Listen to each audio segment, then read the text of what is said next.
All natural, low impact, naturally derived, next to natural, single origin, eco-elegant, ecological, environmentally conscious, environmentally friendly, environmentally responsible. What does it even mean?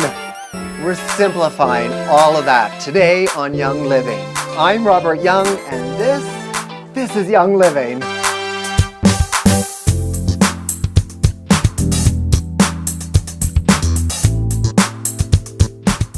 Environmentalism is a trendy gal, and I love her.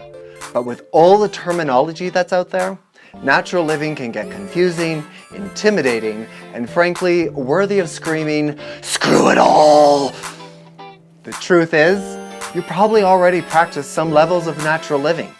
Maybe you're eating organic, buying local, using natural health remedies, buying cosmetics not tested on animals. There are many ways to get there. The bottom line is, true natural living has low impact on people and the earth. And the products that we buy are fundamental to the practice. So here are 5 principles you can incorporate in your life and start living a more healthy and natural you. Number 1, minimize chemical exposure. Organic and inorganic chemicals are found in everything. Some are okay, but many are bad. They're in our food, our cosmetics, personal care products, cleaning products, laundry soap and fabric softeners, plastic food containers, baby bottles, water bottles, dry clean clothing, furniture, carpeting, paint, lawn and garden supplies, the bloody air we breathe. I can go on. So minimizing your chemical exposure through the products we buy is fundamentally important, particularly around liquids and things we put on our skin. Soaps, detergents, and cleaners end up in water systems. What we put on our skin absorbs directly into the body. Non-consumables, such as home furnishings, may be leaching or letting off volatile organic compounds, and that's no bueno. Number 2, put it down. Okay, so it's no surprise the packaging that stuff comes in is a huge contributor to waste. I mean, you buy something this big and it comes in an impossible to open plastic container this big. That madness needs some control. Our purchasing habits play an important role in how we live more environmentally responsible. Frivolous and impulsive buys contribute to more stuff. And more stuff means more production of stuff. More natural resources to make and build stuff. And more transportation of stuff. And it means more stuff in your home. More stuff to organize, more stuff to clean, more stuff to fill in the blank. In technology, it's one of the biggest culprits to our shopping sensationalism, as our desire for the newest and bestest thing fills the void of our empty lives. So when your tactile sensations are saying, buy it, you want it, you need it, stop and ask yourself, do I really need it? Does this add value to my life and home? Do I even have space for it? Where is it going? Is this required for the function of my home? Is it made of quality that will last my lifetime? And is this product made with minimal impact to the environment? All important questions, and brings us to number 3. Is this product made with minimal impact to the environment? Now I know, I get it. I'm a part of it. We need stuff. Stuff makes our lives functional. Stuff makes us look more desirable to others. But hypocrisy is the devil dancing in a politically correct dress. And all our advocacy and social justice doesn't mean squat if our actions don't mirror those shouted values.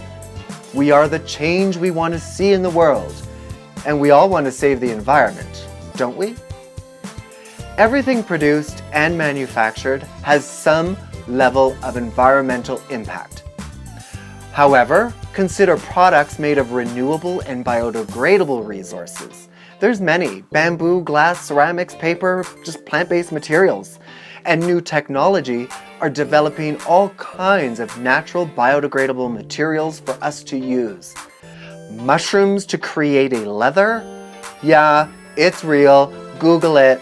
Better yet, subscribe to Young Living so I can tell you about it. Recycled and upcycled products, they're great because new earth resources are not, or are at least minimally used. And I love stainless steel and metal products. They are usually great quality and will last a long time. So I don't need to repurchase something again and again over the years because of some crappy made plastic thingy. Which segues us nicely to number 4, lose the plastics. As you know, plastic is made from the world's most precious commodity, maybe next to water, oil. Some of those products made from oil, brilliant, human innovations, and probably shouldn't go anywhere. I mean, the medical industry, whole bunch of products we don't want to lose anytime soon.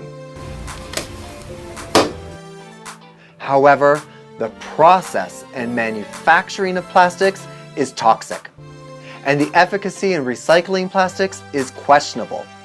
Our oceans are proof of that.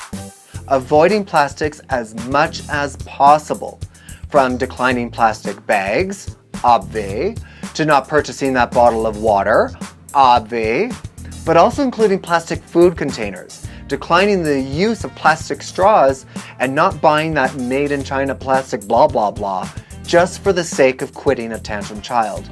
Avoid it. Seek alternatives. Visit the Junge Living boutique to help you find those alternatives. And if you absolutely need that item and it only comes in plastic, make sure it's recyclable plastic, recycle it when you dispose, and always go BPA free. Remember rule number 1, minimize your exposure to chemicals. Number 5, localize your stuff, or at least cut down on the movement. Like I said, stuff is made through the manufacturing process, which has impact to the environment. Everything made has some level of impact. Manufacturing uses Earth's raw materials, some human ingenuity, and fossil fuels to create a product. But the use of fossil fuels continues as products get shipped around the globe to distribution centers and then transported again to retail locations, only for us to come along, use more fossil fuels to purchase and bring that product home. All this transportation, both international and local transport of goods, has huge levels of fossil fuel usage. Buying as local as possible minimizes the fossil fuels used. The whole thing is a beast of a thing, like an onion, many layers. But, #reality check, Robert, stuff can't just be made anywhere. Some things must come from other parts of the world because that's how industry's set up. You might be asking, what could I possibly do? Well, this is where online shopping, particularly online stores that use a drop shipping business model, are surprisingly a more eco-value option, because it circumvents a huge portion of the movement products go through, putting the shipment of the stuff that you buy directly from the manufacturer to your door. No retail distribution centers, no transport from those centers to retail locations, and no further transport when products don't sell. Transportation is solely through postal services, and chances are they're already coming to your neighborhood to deliver your mail or packages to your neighbors. Now, these are just 5 practices you can start today to change your carbon footprint and start to live more naturally. Of course, there are more, and we're going to cover more in future videos. What's important to take away today is to understand that you have choices, and finding a balance between your lifestyle expectation and your choices is the seed planting that can bloom into a full natural life. If your life or your ego demands you to buy and have the latest smartphone and tablet and computer and smartwatch and whatever, then step up in other areas. The journey to living an eco-friendly lifestyle doesn't require you to sacrifice, but it does require some conscious thought and action.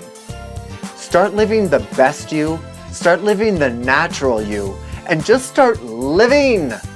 I'm Robert Young for Junge Living, and I'll see you next time. Hey you, yeah, you! How are you living naturally? What advice do you have for others? Join the conversation below in the comments section, and don't forget to subscribe, like, share, follow, and shop. Your support and patronage are greatly appreciated.